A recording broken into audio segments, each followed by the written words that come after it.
Welcome back to Books for Success. In today's video, we're uncovering the secrets of America's wealthy with The Millionaire Next Door by Thomas J. Stanley and William D. Danko. This book reveals the common traits and practices of millionaires that can help you build wealth and achieve financial success. Don't forget to like, subscribe, and comment below with a book you would like us to summarize next. The Millionaire Next Door is based on extensive research and surveys conducted by the authors. They found that most millionaires do not live extravagant lifestyles, but rather live frugally, invest wisely, and spend their money on things that will increase in value. The authors discovered that many millionaires are self-made and have accumulated wealth over time by being disciplined, saving, and investing wisely.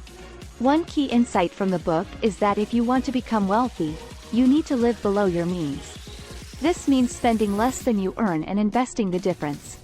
Another important point is that financial independence is more important than displaying high social status.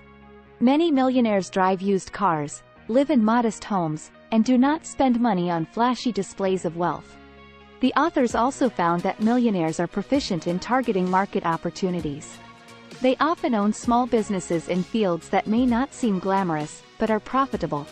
Additionally, millionaires often make their money work for them by investing in appreciating assets like stocks, real estate, and their own businesses. In conclusion, The Millionaire Next Door reveals that the path to wealth is not about earning a high income, but about living frugally, saving diligently, and investing wisely. Remember, financial independence is more important than displaying high social status. You can achieve financial success by focusing on building wealth rather than displaying it. Thank you for watching Books for Success. If you found this video helpful, please give it a thumbs up, subscribe to the channel, and comment below with your book suggestions. Thanks for watching.